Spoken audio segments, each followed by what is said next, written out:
So okay እንታይ ክብል ጸኒሐ እዚ ትስርዓት በቕልል ዝበለ መልክዑ ኮይኑ ኣብነት እንድሕር ወሲድና ናይ ቁሪ እንተዳ ኮይኑና ሃልዩ ኣካላትና እቲ ናይ ቁሪ ድስምዖ ኣብ ቆርበትና ደለው ሴንሰርስ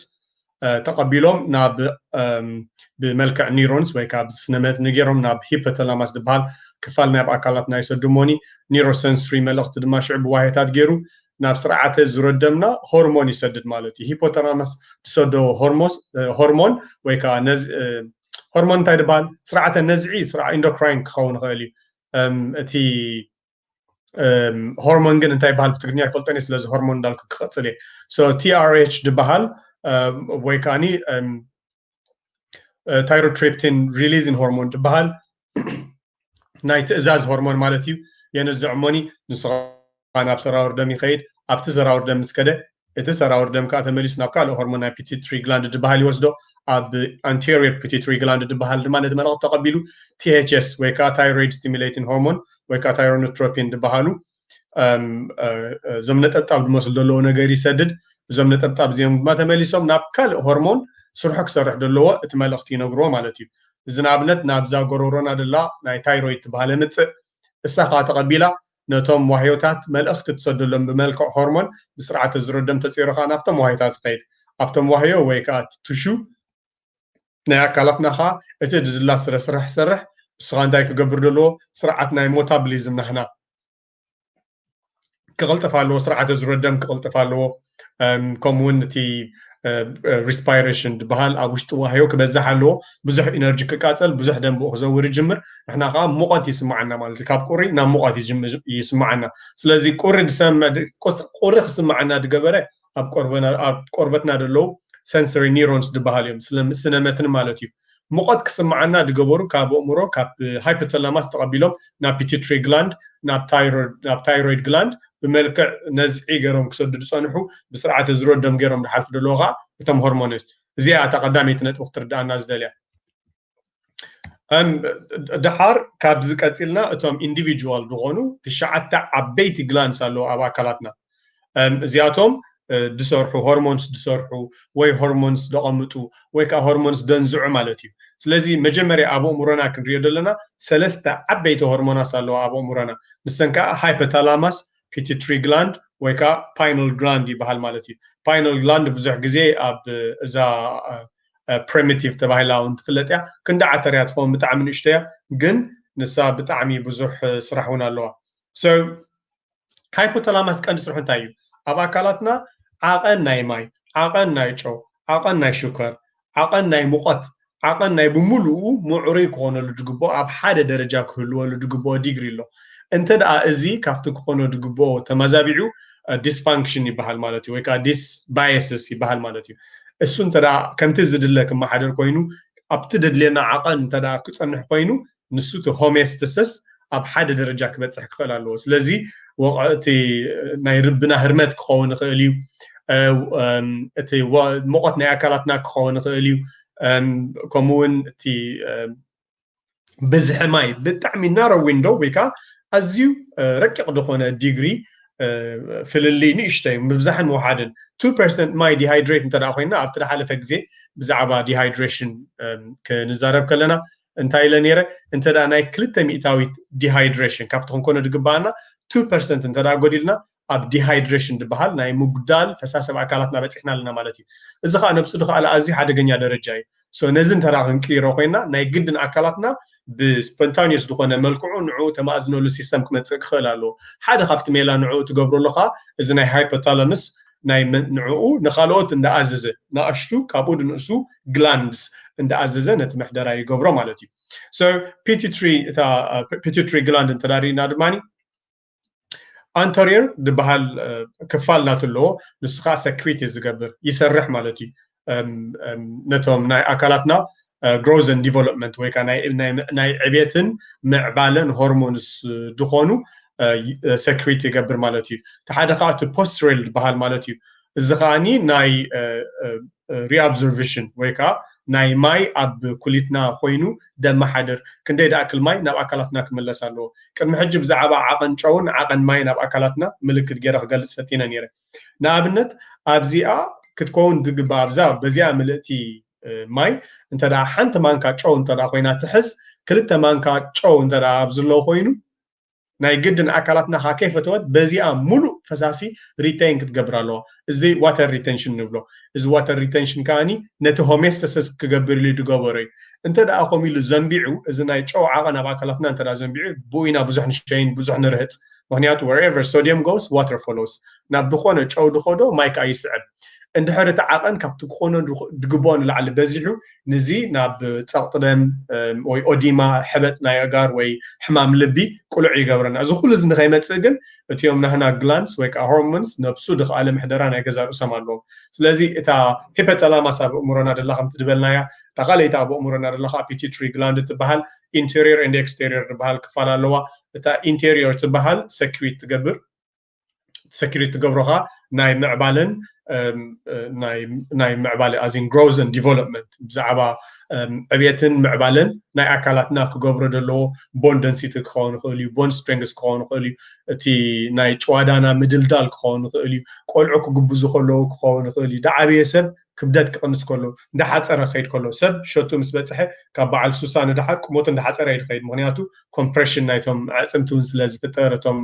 ኣብ መንጎ ኣዕፅምቲ ዘለዎ ነገራት እውን ስለ ዝጎድሉ እንደገና እውን ስለ ዝጉብጥ ንኩሉ እዚ ደመሓድርካ እቲ ፒቱትሪ ግላንድ ይኸውን ማለት እዩ እታ ፓይናል ግላንድ ትበሃል እታ ድናእሰት ክፋል ናይ ፓይናል ግላንድ ድማኒ ገለ ካብቲ ናትና ማለተኒን ድበሃል ንሕና ናይ ምድቃስን ናይ ምትሳእን ወይ ከዓ ስሊፕ ዌክ ፓራሜተር ትሰርዕ ኣብ እምሮና ደላ ሕጂ ቆልዑ ምድቃስ እንተዳ ኣብዮም ብዙሕ ግዜ ምስ ADHD ተኣሳሰር ሽግር እንተዳ ሃልዮም ናቶም ማለተኒን መድሃኒት እዮም ዝህብዎም ምክንያቱ እንተዳ ኣብ ግዜ ለይቲ ኣለርት ብጣዕሚ ኣክቲቭ ዝኾኑ ኮይኖም ነቲ ናቶም ዓቐን ናይ ማለተኒን ናይ ግድን ክውስኽ ክኽእል ኣሎ ብዙሕ ማለተኒን ኣብ ለይቲ ሰኪር እንተዳ ጌርካ ናይ ድቃስ ኣኺሉሎ ማለት እዩ ስዑኡ ነዚ ብኔጋቲቭ ፊድባክ ድበሃልካ ወይ ሪሌይ ሲስተም መልክዕ ገይሩ እምሮ ዝነግሮ ኣብ ግዜ ለይቲ ማለተኒን ሰኪር ንገብር ኣብ ግዜ ቀትልካ ወላ ሓደ ይሰርሕን እዩ እዚ ናህና ናይ ምድቃስን ናይ ምትሳእን ትነግር ክፋል ድቃስ ዝሽገሩ ሰባት ኣብ ንኣሽቱ ዘለውን ኣዝዮም ዳዓበይን ሰባት ገለ ካብዚያ ናይዛ ሆርሞን ምዝንባዕ ክኸውን ይኽእል እዩ እንተዳ ከምዚታት ደጋጠመኩም ሃልይኹም ኣትሊስት ነዚያ ነገር እዚኣ ምርዳእ ነብሱ ድኸኣለ ሓጋዚ ክኸውን ይኽእል እዩ እዚኦም እቶም ቀዳሞት ሰለስተ ሆርሞንስ ካብቶም ትሽዓተ ኣብ እምሮና ደለዉ ብዛዕባኦም ክንፈልጦ ድግባአና ብዛዕባ ሂፖታላማስ ተባሂሉ እንድሕር ድኾነ ሰብ ካብ ዘምሳይ ዘለኹም ብዛዕባ ሆርሞንስ ተላዒሉ ሂፖታላማስ እንታይ ይገብር እንድሕር ኢልና ሆሜስታሲስ ብሓፈሽኡ ሬጉሌት ምግባር ወይ ከዓ ሕግታት ምስራዕ ካብዚ ንላዕሊ ተወፂኻ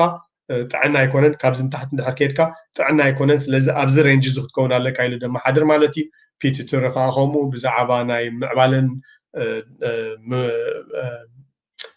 growth and development ናይ ኣካላትና ድገልፅ ማለት እዩ እቲ ፖስተሪየር ንብሎ ዘለና ከዓኒ reobservation ናይ ማይ ወይ ከዓ ማይ ካብ ኩሊት ናብ ኣካላትና ንምምላስ ካብ ድሕግዝ ማለት እዩ እቶም ቀፂሎም ድመፁ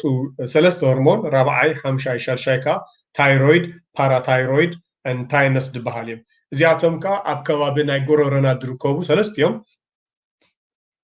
ኣብ ከባቢ ናይ ጎረሮና ዝርከቡ ነገራት ማለት እዮም ብጣዕሚ ድበዝሐ ታራ ዘለዎም ሓደ ካብቶም ዓበይቲ ፅልዋ ዘለዎም ዓይነት ሆርሞናት ድማ እዮም ብዛዕባ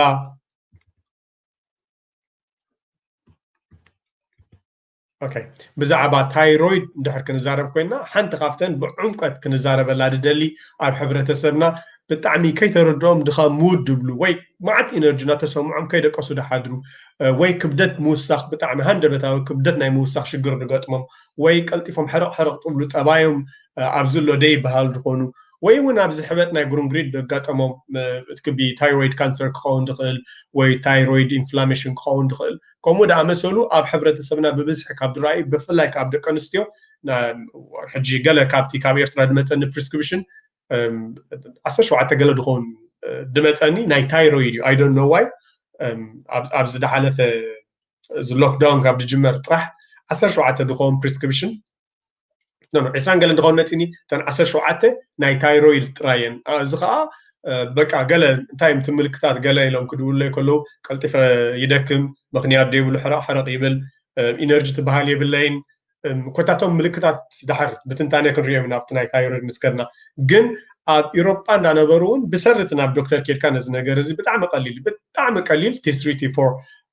ሳምፕል ወሲዶም እዮም ዝነግሩካ ትመርመራ እቲ ምክንያት እንታይ ምዃኑ ዋላ ይትፍለጡ እምበር ስለምንታይ ታይሮይድ ሓሚምካ ዋላ ይትፍለጡ እምበሪ እንተደኣ ፈሊጥካዮ ብቅልል ዝበለ መልክዑ ኣብ መጋግባ ብምቕያር መድሃኒት ብምውሳድ ናብ ንቡር ክትመልሶ ትኽእል ነገር እዩ እሱ እንተደኣ ዘንቢዑ እመኑኒ ድበዝሑ እቶም ፓራታይሮይድ ሆርሞንስ ክሰርሖም ዝኽእል ነገራት ካብ ሕጊ ወፃኢ ይኾኑ and this is very very dangerous ብጣዕሚ ሓደገኛ ዝኾነ ንሕና ደይ ኣድማዕቲ ደይ ሕጉሳት ክንከውን ካብ ዝገብሩና ነገር ማለት እዩ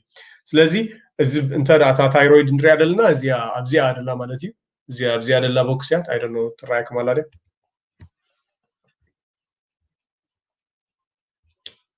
ኣብዚኣ ደላ ማለት እዚኣ ታይሮይድ ማለት ታይሮይድ ክንብል ከለና እዚ ኣብዚኣ ደላ ግላንድያ ኩላህና ክንፍትሻ ክንፈልጣ ንኽእል ኢና እዚኣ ኣብዚ ስእሊ ንሪኣ ዘለና እዚኣ ቪ ትመስል ቅርፂ ደላታ ማለት እዩ እዛ ኣብዚ ስእሊ ንሪኣ ዘለና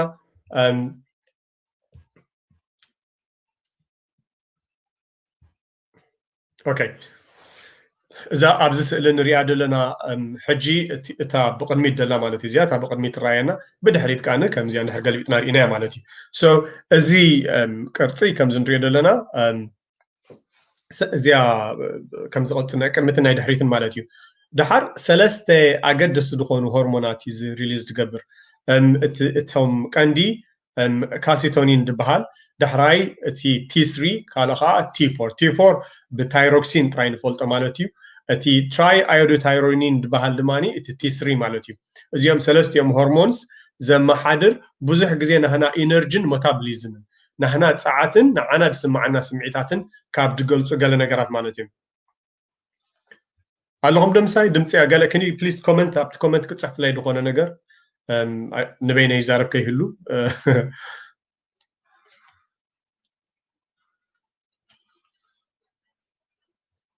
Can you say something up comment?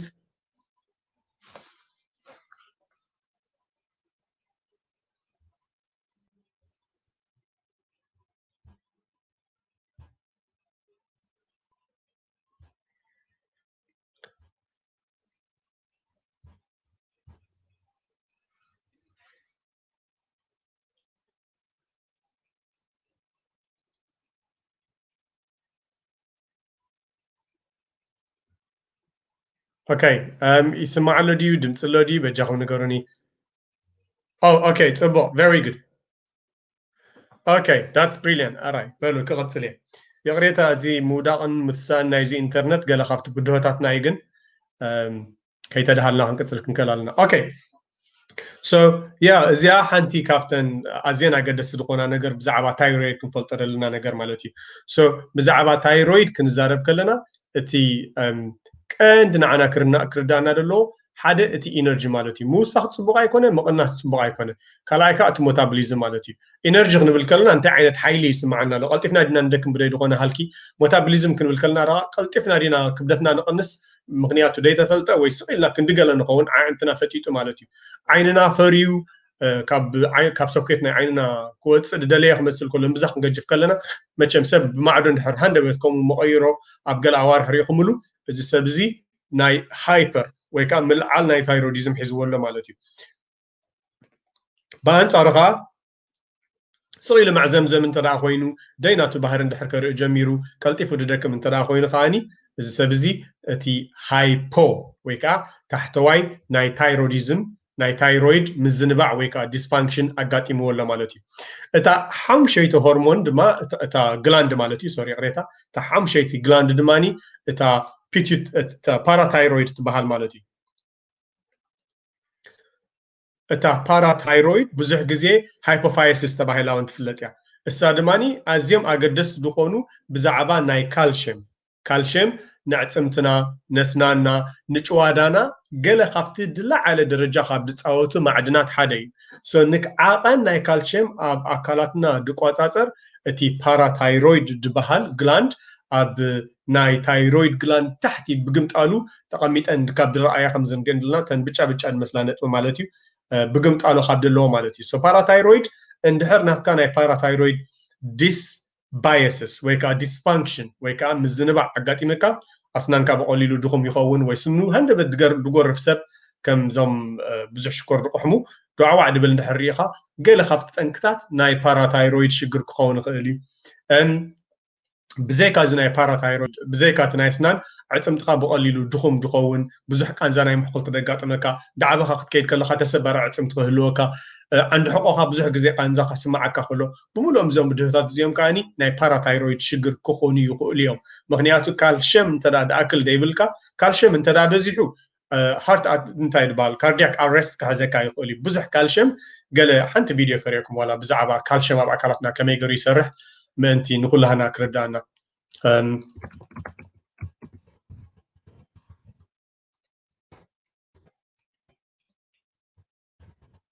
بيشتي انيميشن كريكم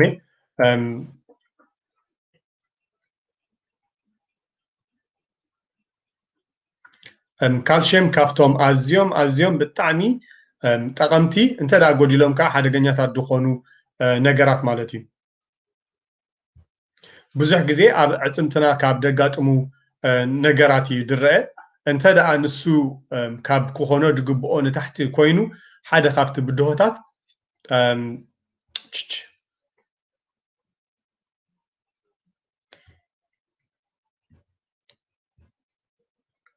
يغريتا شير كغبر لني حنت نطبي سودا نقولها من تكراينا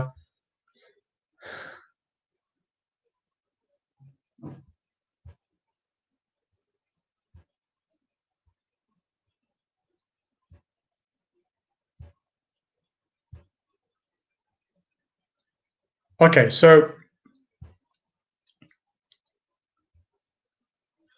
كمزي نريد لنا عقل ناي كالشيم كاب علت ناب علت كاب دلينا كاب بعل صبا قال كم نروح بيد الزرب صبا ناي كفت انت راجلتنا جن ما عدكم تقوم دلهم نجارات له حجي كم تدبلنا يو كان دي تقمو اب سنمت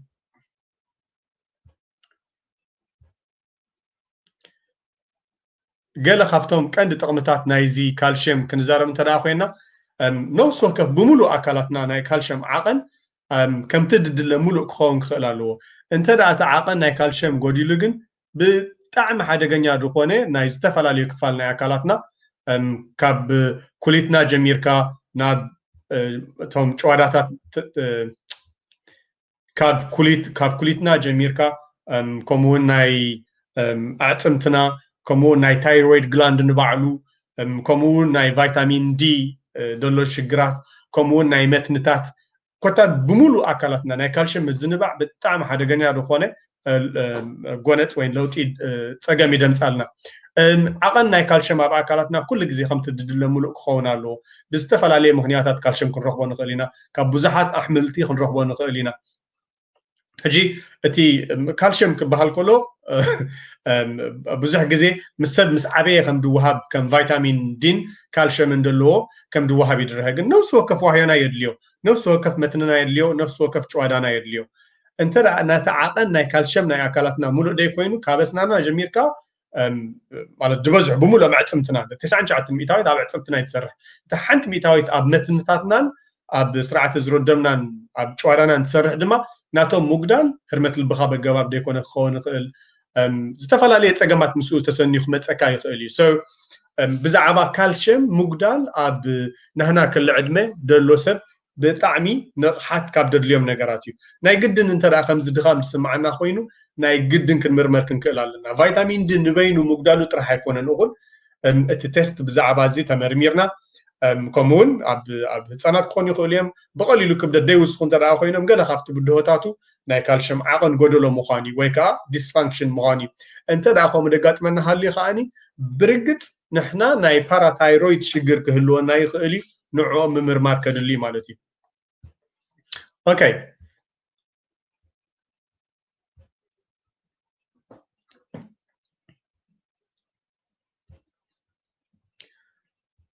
أجي نابتا أنا سلايدز كنملس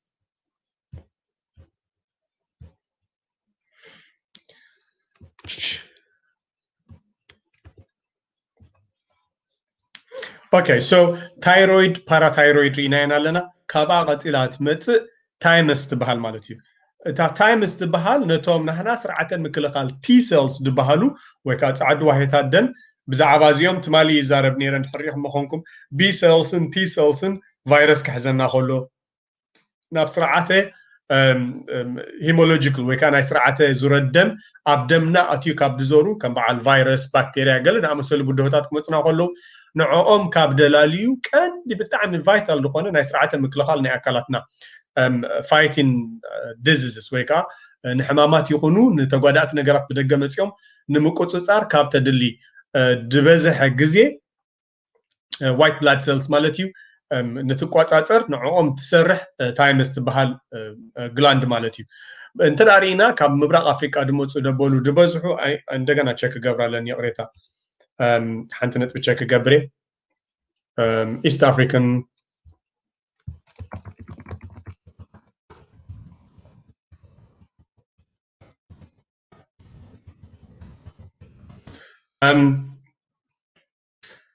سب 5 ميتاوي دخونو ناي ميدل ايست انسيسترز دلوم اسيمتوماتيك ناي نيفرينا دلوم مالو مالتي دخونه مصنع تغير نير بزعبا زي حجي كا ميدل ايست دموتو تحد دخونه ناي سعد وهيتا دم ويكا نيتروفايلز كاونت دبهالالو مالتي زي بزح غزي ولا مخنيات انتاي مخانت مخنيات برغص ايفلطوم نيم جن كالي مصنعتي نا 2016 زنبر انتاي زبل increase the number of African migrants كاب إثيوبيان إيرتران مالتي blood count ناتهم انتاي زرقي بتعني واحد دخونه ناي تعد واحد دم genome wide association of white blood cells count East African nephron counts بتعني واحد دخونه I think this is the one زي أكريكم على النزار research papers yeah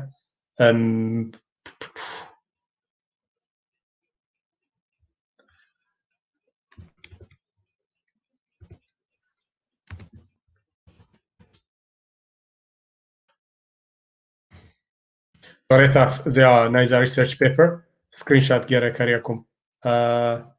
full access يبلينا با جن I can take a picture of it كمثري هو بتعمل بزح جزء سايت الدخونه بزح جزء ريفرنس تجبرلو هذا كافتهم بزحات مصنعتي مغنياتو انا كم زدويلهم كاب هوسبيتال can you explain سيلهم كحات نقولو ولا حدا فلوتاي نبر بزعبو and research paper سدد ليكا نز نجر زيد قلت so ابي لنا محجي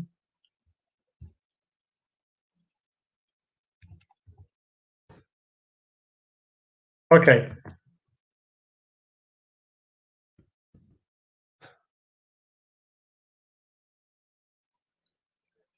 زيادة research paper كم قال جركم تداركمو دقونا hypothesis among Africans linked into Dufnell trial to otherwise might have significant health consequences that remains largely undermined and could have significant impact on the pathology of disease.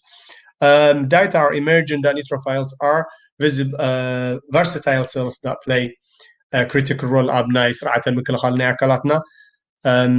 Dark Nell genotype انتاي مخوناني فلتاني برقص بزعبا جينيوم دسمع سبات كحتى تخلالني جن انتاي نمبالي نزيادة مساعدو لخو اتعاقنا هنا ناي تايمس تا هرمون هنا ناي تعدو هيتا دم من حدار سلة تتأساسر ناتو مزنبع انت دا هاليو ابتنا هنا نرئيو عقل نايتي تعدو هيتا دم دما رأي تا تمالي زقبركو عبس channel على بزعبا vaccine يتزارب نيرت مالي بزعبا تعدو هيتا دم بفلايكا T cells and B cells كما يقرم differentiate قبرو كما يقرم activate قبرو أنن كالو بتاعي scientist شدن كنا نشتين نزت نيرنا برجعهم كيركم رأيوا بزعبا vaccine بعمق دبلت مالي نشتين كزت يلغو كابد حربايتا جميرة نافتي هلو كنوتات مالتي so anyways yeah بزعبا سرعة مكلخال ناي أكلاتنا كابد زارب أزي أقداسي دخونت كفال نايتهم glands تبهال مالتي اوكي زيادة ريسيرش بيبر درجة 40 شمونتن نقول سايتشنالوا جنا خاز نايكل تشحن عيسراني لو عملت تجبري إذا دم مس كورونا فيروس أساسي رقم دمت نجارات حمامك متسكا خلص تدكال خل كفال ناي أكلاتنا مالت تجلاند نتاع عينة هرمونز يجنريت تجبر دولو توم نيتروفايلز دبهالوس كعندي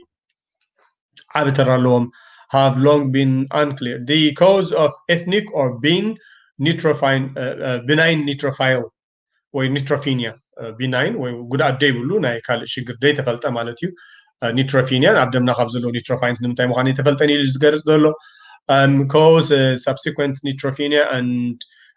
discusses the relevance of this data for African population in which the prevalence of neutropenia is high እንታይ ምዃኑ ብርግጽ ብዕምቆት እንደገና I think ካብ ሕጂ ግዜ ከም ደባኸን ኣንቢበ ከም ብሓድሽ ክምለሰኩም እየ so ሽዱሽተ ርኢና ኣለና ስጋብ ሕጂ እተን ዝተረፋ ሰለስተ ድማኒ ሸውዓተ ሸሞንተ ትሽዓተ ማለት እዩ እቶም እታ ሻውዒቲ ኣብ ደቂ ተባዕትዮ ቴስ ማለት እዩ ወይ ፍረ ነፍሲ ኣብ ደቂ ኣንስትዮ ድማኒ እታ ማህፀን ማለት እዩ ወይ ከዓ ኦቨሪ እዚኦም እዮም እቶም ግላንድስ ንብሎም ደቂ ተባዕትዮ ወይ ደቂ ኣንስትዮ ናቶም ናይ ስርዓተ ምርባሕ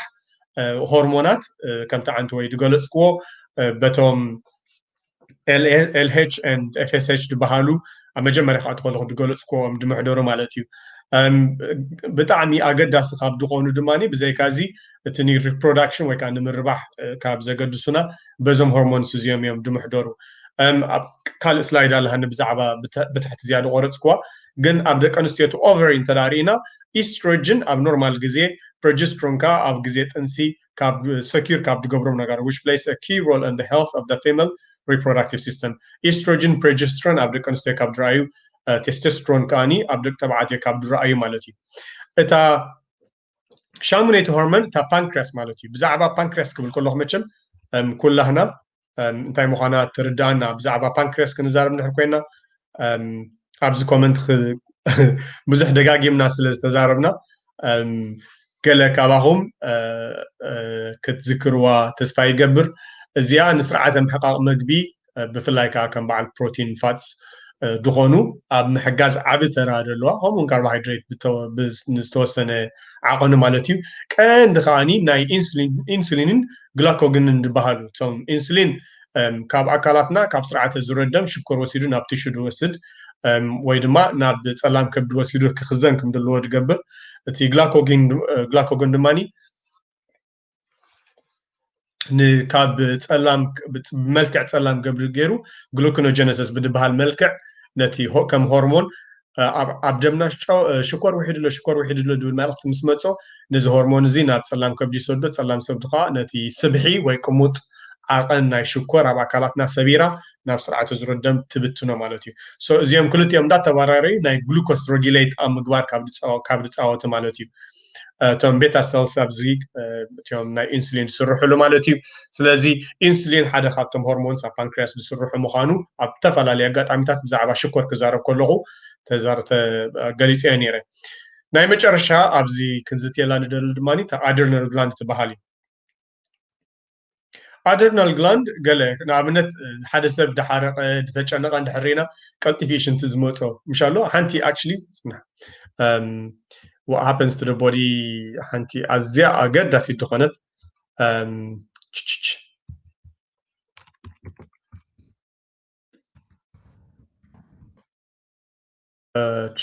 body parts and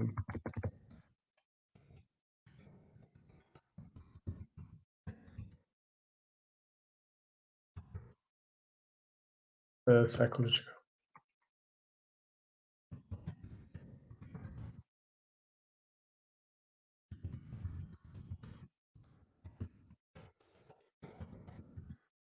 ምስ ናይ ኢሞሽን ዝተኣሳሰሩ ነገራት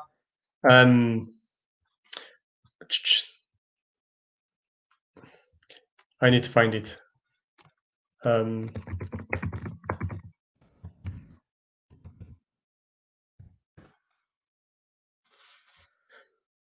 أنت بالطعم حجازي دغنت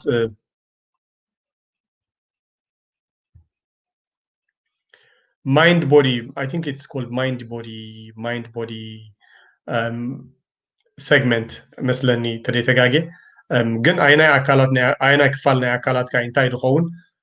دخونة سمعيتات كسمعك خلو نابنت شنت خمت كهلو كترهت كلها قد كتبت كلها معاسي خانتاي تخون قال تبره نشتي حبري تاريخي بنيره دحن سام قال جزء شركه جبراء ابز channel كم سأل غيره شركه جبراء اذا adrenal gland تبهال جن بزح جزء مس رس إن شاء الله أمرها كابتو تنص قان العلي كابتسق حسابات كبروسس كجبرة دخل نلعلي مزخون ستيمولينا باي متسموني it sends cortisol ويكا ناي شنكت هاندلا مقبار ويكا وتري ناي أمره هاندلا مقبار كابت حجز حنت جلاند مالتي نسا ريليز تجبرة قاني أدرينالين أبجزي fight or flight كابزد ليها ويكا كم شالو سجمت توصل لك درجة ترعاتها كابزد ليها حدا مالتي ويكا كورتيسول ناتهم كالوت بودي سيستم شكور كاخذ زحمة زلوا بسرعة زر الدم مغنيات بزح ساعات يدلين نسلة تبل نفس بأكلاتك شنت قبلك كله مغنيات بزح شكور عبدم كسر كليت تقبر كله ناب كليت غيدمو نوع فلتر تقبر كله بزح فساسة وهل كترهت كلها قد كتب كلها كوهرنت ده يكون حسابات كتمت قلها يو adrenal glands بحالي بزح ترى تصادله كم تعنتو يدبلكوا تي زي مقصلتنا يتعنتو يدنبرتيا اب دك انستيو تي استروجين and progesterone بحال بزعبا ازيا ناي بيلز ناي pregnancy ويكا ناي سرعه مكلخال تنسي دليو مدحانيت اينايو انتاي تقبر كزتي انا بايز كيكونكو وي وغن كحسبو الساينس جن انتاي يدبل الداتا دلنا انتاي يدبل اينايو يقريتها رتعاوي اينايو نعنا كم حبرته سب تقمنا دخل اتا ابو دغبر فرهتات كخا منتاي استمنچوي بريغص كم تدبها لي تفرهتات اودلو ابد قتل دولو دحر تايرويد كزتيه نحجي اتوم تيستيس ويكا تيستيكلز نبلوم دماني ابدك تبعاتيو قال كاب اكلاوي ممعبال مالت تستوستيرون مالتيو اكلاوي قمزي چوغري چحم قلم وصا ممعبال اب تشتش دي ويا اب داون بلو اب او مالتيو قال اب سو معبالتات مالتي اكلاو معبالتات كومون دك تبعت تستوستيرون اندهرا لهم كوينو از بمنتاينا بزح غزي نفلطو انتدኣ ርኢኹም ሕጂ ምዚ ድመጽ ደሎ جندر فلويديتي دبحال بزحات كابن نابن دقيرو دلو بفلاي كا او دات نيرم دق انستيو مستقيرو ابت كومبيتيشن ناي اولمبيكس غلا كودو خلو رؤي دخونه ناي اكلاوي فللي ان شاء الله تچواداتات تمعصمتي ان شاء الله رئي خاطر كتفوليوم تخيل بدوتات الله وي تي دنسيتي ناي عصمو من ناي چوادو من بتعمد تغانن يخون از زخاني قال خاطر بدوتات كم حبرتسب كنا حلم دلنا እንታይ ክንገብር ንኽእል ብዛዕባኦም ኣብ ተፈላለየ ኣጋጣሚታት እቲ ኤቲክስ ክንዝጥኢና ክኢላታት ኣምፅአ ክዝተኽትኒ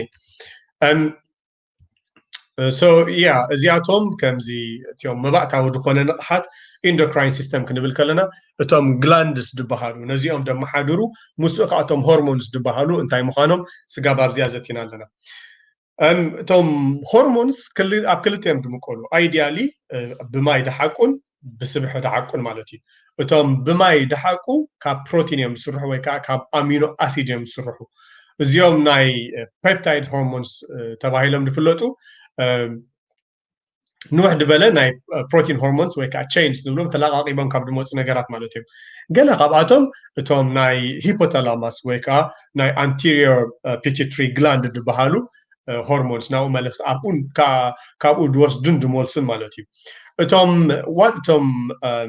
كالو دماني كم زي بعل تايرويد وكاتاكولامينز دبهالو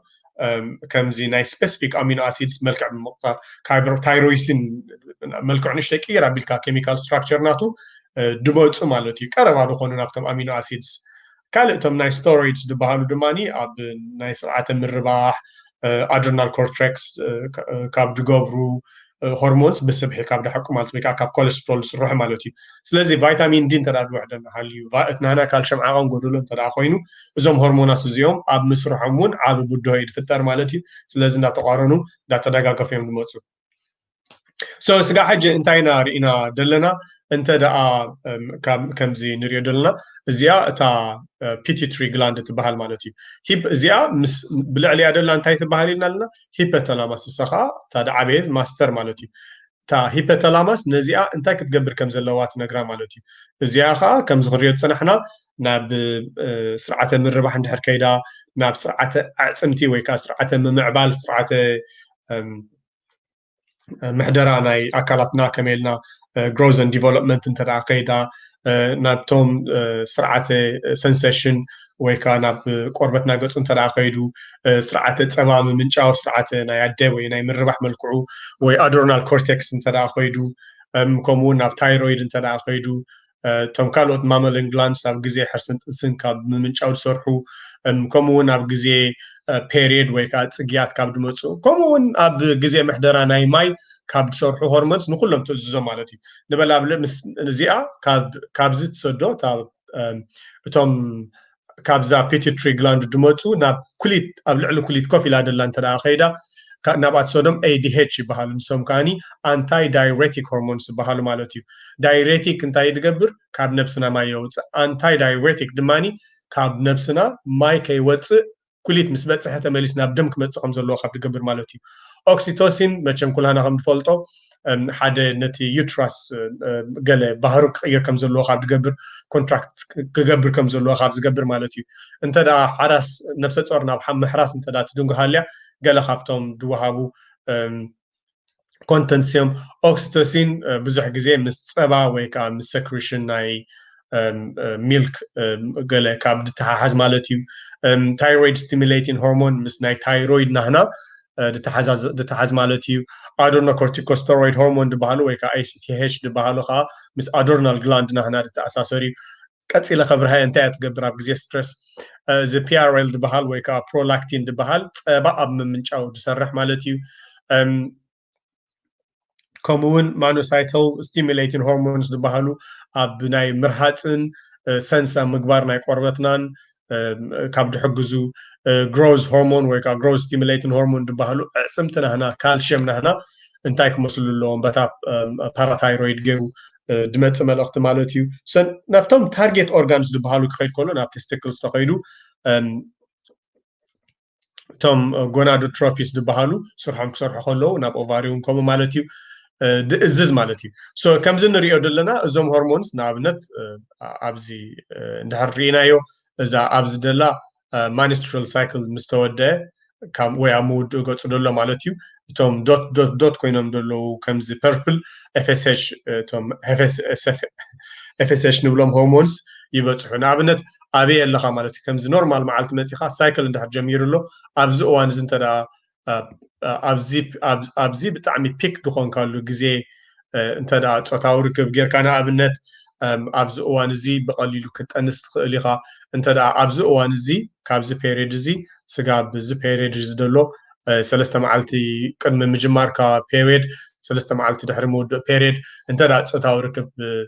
ኣብዚ እዋን እዚ ፈፂምካ ክትጠንስ ጓል ኣንስተይቲ ክትጠንስ ኣይትኽእልን እያ ገለ ብደይ ድኾነ ናይ ሆርሞን ናይ መከላኸሊ ንድኸዱ ሰባት ገለ ካብቲ ዝጥቀምሉ ሜላታት ነዚ መሰረት ንምግባር እዩ ከምዚ ትሪእዎ ዘለኹም ኤቭሪቲንግ ኢዝ ማኔጅድ ብሆርሞንስ እዩ ድምሕደር ብዛዕባ እዚ ግን ኣስፋሕ ኣቢለ ካልእ ግዜ ከብርሄ ብደይ ድኾነ ዲስፕሊን እንድሕር ኣለና እንድሕር ምሻሎ ሰብ ሓዳር እንድሕር ኮንካ ንኣብነት ትመላላእ ትተሓላለ እንድሕር ኮንካ እሞ እቲ ሆርሞንስ እንተድኾነ ሚስጋይድድ ድኾነ ሽግር እንድሕር ድፈጥር ኮይኑ ማለት ጓልንታ ትወስደሉላ ጓል ኣንስተይቲ ንኣካላታ እንድሕር ደይሰማምዓ ኮይኑ ወይ ደግጅፋ ይኸውን ወይ ጠባያ ደቐይራ ይኸውን ወይ ኮንሰንትሬት ኣብ ምግባር ደሸግራ ይኸውን እንተደኣ ኮይኑ ብደይ ሆርሞን ሪፕሌስመንት ወይ ብደይ መከላኸሊ ጥንሲ ክትመላለስ እንድሕር ኮንካ ካብ ክትገብሮም ትኽእል ሜላታት ሓደ መዓስ ፒክ ኣለኻ ማለት እዩ ንዑ ድኸውን ካላንደርስ ኣለዉ ሓገዝቲ ድኾኑ ዝበልክዎም ቲፕስ ሒዘ ክመፅእ ኦኬ እዚአን ተን መባእታዋን ድበልክዎን ትምህርቲ እየን ነይረን ካብዚ ቀፂልና እታ ቀንድን ኣገዳሲትን እታ ናይ IPA ኣክሲስ ትበሃል ወይ ከዓኒ ናይ ሃይፖታላመስ ፒቱትሪ ኣድሬናል ኮርቴክስ ኣክሲስ ትበሃል ማለት እዩ እዚ እቲ ካስኬድ ንብሎ ማለት እዩ ብኸመይ ድሰርሕ እንድሕር ኢልና ሃይፖታላመስ ናይ ፒቱትሪ ግላንድ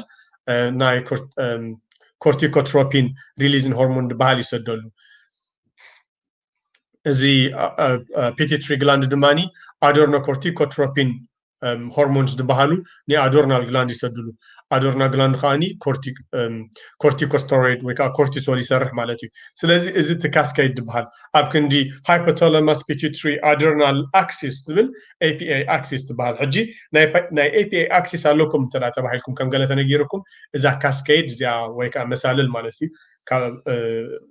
بملو نجر ناي هرمونز بس سايكل زي تسرح نيجاتيف فيدباك نداغبر خا نت نجر يقارص مالتي نبلنا ابنت بزعبات سقطي ناي امور انت وسيدنا ستريس انت وسيدنا ستريس كحزكا كله انت يتقبر دلو كل غزي بملكع از سايد زي كم زي نريو دلنا سيمباتو ادرنال ميدولار سيستم ويكا اي بي اي اكسس مالتي زي هايبوثالاموس بيتيوتري ادرنال اكسس نبلو دلنا ويكا زي بنيرونز ملكع كايد كله مالتي سو بتيلو ناب هيبوثالاموس تا ماستر دغونت ناي امورو ملختي متص مالتي سو بنيرونز ابيلو زي انا بزيام سمتصت زي خاشو انت تقبر تا سي ار اتش تبحال ويكا كورتيكوتروبين هرمونز تبحال نزا بيتيوتري جلاند ريليز تقبر لا مالتي نزا ملخت زي تقبيلا خا تا بيتيوتري جلاند نع ادخون كابزي ملخت دوسد اذا حج الدمي مالتي بدم سوري بمتن بيلو بسرعه زر الدم تبتينو نزي ملخت تسكيمي يخيد مالتي زي نزي ناي سي ار اتش ملختي تقبيلو تا anterior pituitary gland دبحال نابت تارجت اورغان ويكا نابت تارجت gland حجي ادرنال كورتكس مالتي بزي ملختي يسدد اذا كانت ملختي تقبيلو كورتيزول يسرح مالت ادرنال كورتكس مالت اتي كورتيزول يسرح مالتي سو كلت عينت كورتيزول لونا تحده مينرال كورتيكوستيرويدز دبحال ويكا مينرال كورتيكوسايدز دبحالو تحده خا جلوكوكورتيكوسايدز دبحالو حجي كلت يوم زيام كم زندري دلنا انتايم دغبرو امچرشا ازي دي اتش اي ازيام من حج نكتفى دحن شعن دمته ويكات ملخت مستقارص كون كلي ازيام كن ننوح دبل غزي بزح غزي چنقت كلوكا كلو صوديوم ناتكا ريتنشن ويكا كوهلل كجمر كلو بوبيلخا ناتكا صوديوم ده توحليلو مايكا كوهلل يجمر እዚ ምውሳኽ ኣብ ናይ ብላድ ቮሊዩም ከም ተዓንቶ ወይ ድበልኩኹም ናብ ናይ ፀቕጥደም ይወስደካ ማለት እዩ ናትካ ፀቕጥደም ክልዕል ይጅምር ማዕረ ኢኻ እንድሕር ክትጭነቕ ኢኻ ኮንካ እዚ ሆርሞን እዚ ንንውሕ ድበለ ግዜ እንታይ ይገብር ግሉኮኖጀነሲስ እዚ እንታይ ማለት እዩ ብዙሕ ሽኮር ናብ ደምካ ክመፅእ ከም ዘለዎ ይገብር ክትጭነቕ ከለኻ ብዙሕ ሽኮር ስለ ዘድልየካ እሙሮኻ ብዙሕ ክሓስብ ስለ ዝግደድ እንድሕር ከምኡ ገይሩ ኸዓኒ ናትካ ኢንሱሊን ሬዚስታንስ ይቕንስ ወይ ከዓ ኢንሱሊን ሴንሲቲቪቲ ናትካ يقنس ويكا انسولين ريزيستانس تطري از نفسه دخاله اب غزي ጭንቀት ዳያቤትስ ብዙሕ ግዜ ምሕራቅ ሽኮር ከልዕለልካ ይከኣል ይድበሃል ብሂል ጥራይ ኣይኮነን ሳይንስ እውን ሳፖርት ይገብሮ ኩሉ ግዜ ድሓርቕ ሰብ እቲ ቻንስስ ናቱ ዳያቤትስ ክሕዘለሎ ተኽእሎ ብጣዕሚ ልዑል እዩ ምክንያቱ ደይተኣደነ ሽኮር ናብ ስርዓት ዝረደሙ ክመፅእ ይገብሮ በቲ ስሩ ሓስቦ ደሎ መልክዕ ማለት እዩ ኣብ ርእሲ እቲ ከምኡ ምዃኑ ከዓኒ እቲ ናትካ ኢንሱሊን ሬዚስታንስ ይውስኽ ወይ ከዓ ሴንሲቲቪቲ ይጎድል ድሓር ናትካ ግሮውዝ ሆርሞን ድበሃሉ BT3 ወይ ከዓ ብናትካ ታይሮይድ ሌቨል ካ ይቕንሱ ስቕልካ ድኻም ስማዓካ ስለዚ ሃይፖታይሮይዲዝም ክሕዘካ ይጅምር በቢሉ እንዳር ሃይፖታይሮይዲዝም ኣለካ ከዓኒ ነታ ፓራታይሮይዲዝም ትሰርሖ ዝነበረት ናይ ሪስፖንስ መልክዕ ይጎድል ንስኻ ኢሚኒቲኻ ይጎድል and ኢሚኒቲኻ እንድሕር ጎዲሉ ብዙሕ ክትንቀሳቐስ ኣይተባባዕን ኢኻ ስቕልካ ትገጅፍ تسبح مالتي ጭንቀት ክትገጅፍ ካብ ድገብረካ ምክንያት ሓደ በዚ ምክንያት ምንቅስቃሳታትካ ይጎድል ንስኻፋት ናትካ ኮህለል ጅምር ሶሪ ፋተን ፕሮቲን ናትካ ሜታቦሊዝም ክበዝሕ ይጅምር ስለዚ ደይ ተኣደነ ምስ ጭንቀት ኣሳሲሩ ድመጽእ ህርበት ልብኻ ይውስኽ ስለዚ ክልቲ ሽኮርን ፀቕጥደምን ክልዕል ካብ ድገብሩ ሓደ ካብ ጭንቀት ነዚ ነገር ይመስል ማለት እዩ በቲ ሓደ መልክዑ እንተዳሪእናዮ እዚ ናይ ሲምፓቶ አድረኖሜዱላር ሲስተም ድበሃል ወይ ከዓ ናይ ክልቶም ተቃሪኑ ኣብ ክንዲ በዚ ፕሮሰስ እዚ ድመጽእ ብቐጥታ ሽዑን ከምዚ ንኣብነት ደሰንብት ክኸውን ከሎ ስትረስ ዋይ እንታይ ክገብር ሕጂ ትብሎ እንድሕር ኮንካ እቲ መልእኽቲ ካብ ዓንዲ ሕቆ ናብቲ አድረናል ሜዱላ ድበሃል እዚኣ ኮርቴክስ እያ መፅያ ሓንቲ ወይ ድበልናያ ማለት እዩ ኣብ ኮርቴክስ እንድሕር መፅእ ነዊሕ ግዜ ድኸይድ ናብ ሜዱላ ድበሃል ናይ አድረናል ግላንድ እንድሕር ኮይድኻ ንሱ ካታኮላማይንስ ድበሃሉ ወይ ከዓ እቶም ኤፒኔፍሪን ድበሃሉ ሽዑን ነብስኻ ኣብ ስትረስ ምስ ኣተወ ኢመርጀንሲ ኮይኑ ሽዑን ስጉምቲ ክትወስደሉ ኣለካ ንኣብነት ተመን እንድሕር فتقونك حندب الثمن الحريقة تعمل اختك بهرمون سلاي اندالت بدل ما بيلات قيد بسرعة متر نجار شعون حدا نجار كتقبل كم دلك تنجر ناب ادرنال ميديلات بهالملقت يسدد الصغار شعون ريسبونس كتقبل كم دلك هرمت البغاي والصغ مغنياتو فايت اور فلايت ويكاني نسغا بقطتا كابتي كستاك تقلاقل سلازلك كابت بدهو ወይ ካብቲ ንዓኻ ሒዝካ ደሎ ደፍራካ ደሎ ነገር ክትእለ ስለ ዘለካ ህርመት ልብኻ ይውስኽ እቲ ዓቐን ናይ ደም ናብ እሙሮኻ ናብ ጨዋዳኻ እንድኸይድ ይውስኽ ናትካ ሊቨር ብዙሕ كابت خزانة جلوكوجين دبهال جلوكوز تغيره مالت بزح دم بزح جلوكوز نفس عاد زر الدم كايمت كوتاس لك عقم تابت حدا وجن كريات سنحنا كمزي أبزك الرياض سنحنا بملك هرمون زمنا ويحق زيادة ثيجي that's why تنكت حزك أخو تشجر إذا خا بحتر دبلة أبتش شعن كتوت الله تدليكا بمولو أكشن حزك مالتي dilution and dilution of bronchials مالت بزح نقطة تنفس نقطة له ناتكا سرعة تبوتات نايس سرعة دم استنفاس يغفتو ناتكا blood flow pattern غير وتساعتي حزكا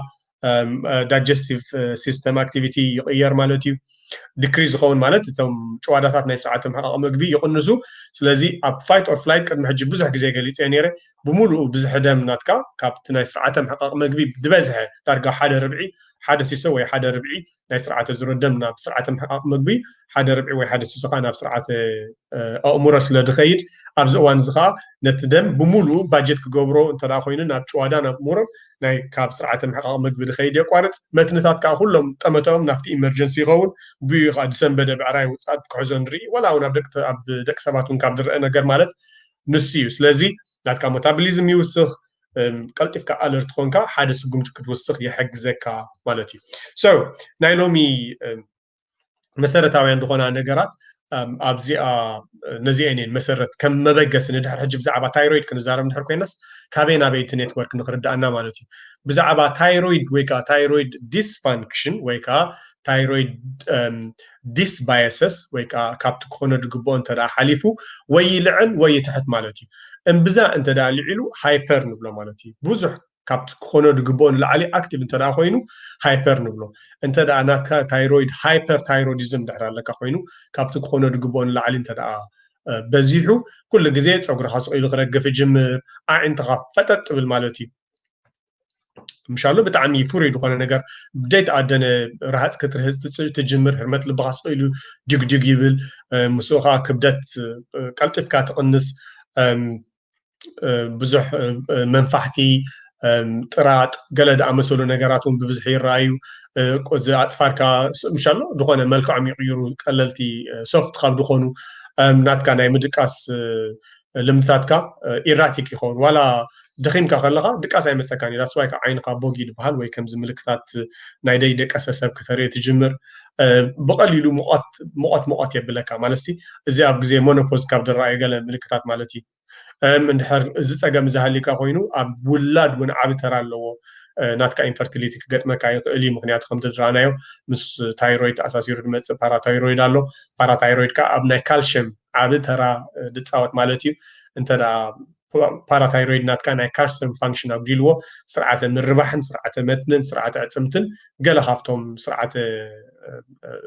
سرعه دغد سلو دخون نحرم لتطاماموريم بود ما طبايكا بتعمي irritable سلكا تعقستريبل كاسب كتكون تجمر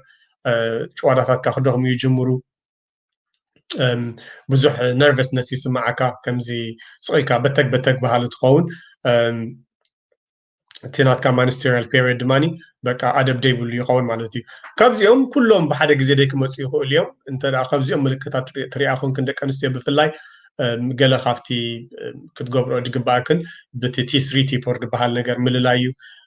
كومو دما اب موحد زي انتايلنا لنا هايبر دحر كوينو كلعل كله مالتي لنا لنا از دما كوحد كله مالتي هايبوثايرويدزم دحر حزك كالو دماني صغرخا خدرق جمر قصكا سقيلو نفح يبل وي كمزي مشالو كند قالت تكون تمثل هرمت البقاء بتاع متحتي يكون كمزي ناي اتلت كند قالت تكون كبدت كتوسخ تجمر دركات كقبرل كاي جمر اطفاركا تسبت وي درق تكون بقمت قالو نايت مريت صنحنا مالتي مقارط مخا بزح كان زي سمعكا سقيلو قري بلاكا وي قري انت دا حزكا قري انت دا خونكا كوينو تبوتا دلخايو ابزي موقت نبل نيرنا ابزخا قري مالت سئيلو قري بلاكا وي قرن تدا خوين سئيلكا غبغبت مالتي بزح چنقات كومون دركات قربت بتعمي ديت ادنا دخام سئيلكا رسعي تقون تناتكا مانستريشن دما بشالو خابت قدم حجه ريز نبركا دسنبد وي بزح كخون مالتي سو نلومي حزياز نبركو ኣርእስቲ ነዚኣ ትመስል ብዛዕባ መባእታዊ ድኾነ ንቕሓት ብዛዕባ ኢንዶክራይን ወይ ከዓ ናይ ነዝዒ ስርዓት ማለት እዩ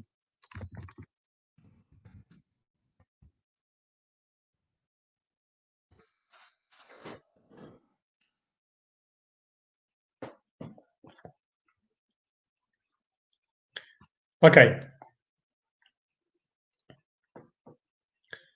እሞ እስኪ ሓደ ወይ ክልተ መልሲ ክርኢ ክርኢ ክፍትኔ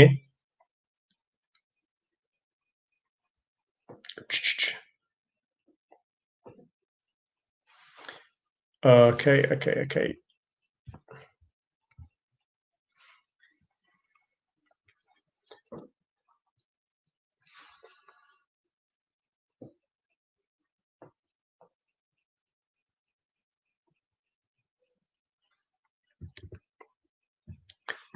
قابلنا here اوكي اللهم دو دايدا كلها ست الى دا اوكي زيانا مጨረሻ حتى positive negative feedback እንታይ ማለት እዩ اوكي so negative feedback ማለት ከምዚ ኢንሻአላህ ከምዚ እቶም hypothalamus pituitary adrenal axis HPA axis مشلنا لنا كاسكيد مش متص انترات كاسكيد متصيو كم تددل سرح وديو درجه دبصح سرح مس بصحه اذا سرح زي دحر حاجه ايدلين سرح وديو خبل كله ملختي نيجاتيف فيدباك يسد تا نيجاتيف فيدباك نبلا دلنا انت مالت حجي انت سرح دصبي نبرنا تمليس له سرح وديو له دحر حجي ملخت زي ايتستدب الملخت يمص مالتي سو نيجاتيف فيدباك مالت كل غزي تلوب كنريو خلنا انتاي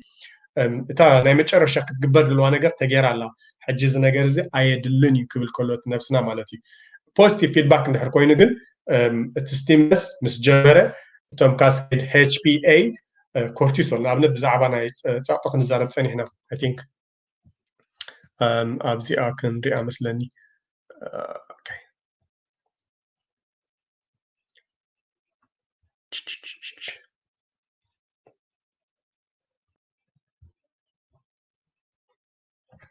اوكي زي شرك قبرامو كريكم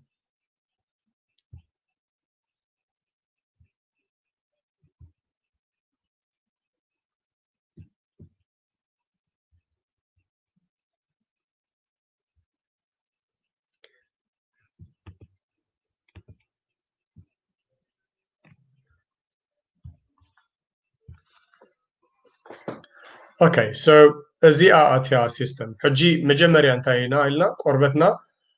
እንታይ ተሰሚዕዎ ኢልና ቁሪ so እታ ኢምፓልስ ወይ ከዓ ታ ስቲሙሌ ንብላ ደለና እንታይ እያ ቁሪ ምስ ተሰማዓና ናና ፒቲትሪ ግላንድ ነታ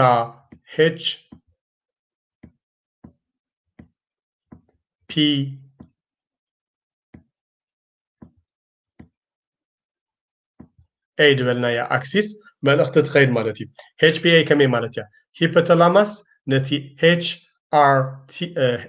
THR و TRH دبهان ناب pituitary gland مالخت يسدد pituitary gland دما نزا مالخت زيادة قبيلة نابتا ناي مجرشا gland مالخت تسدد هجي زيا adrenal gland تخون على مالتي هيبوثالاموس ناب pituitary gland خا ابز كيزي ناب thyroid gland تسدالا مالتي سلازي adrenal cortex مالت تي ان شاء الله تي كاسكيد ملختي مت سو ازيا ملخت كم زغبر الى نغيراتالا ازيا قا تقبيلا بلي كم زغبر الى تنغرا ازيا سرحه مسودت هرمونز مسددت ميتابوليزم دبزح ناتكا سرعته ناي واحيتات نينوس كفايدتكا ساعات ناي ممنጫው ስራሕ መልእክቲ ይወስድሞ ሰዓት መንጫ መስወደት ኣብዚ ትሹዝ ዝነበረ ናይ ቁሪ እንታይ መጽእ ሜታቦሊዝም ወሲኹ ሴሉላር ሜታቦሊዝም ወሲኹ ማለት እንታይ ማለት እዩ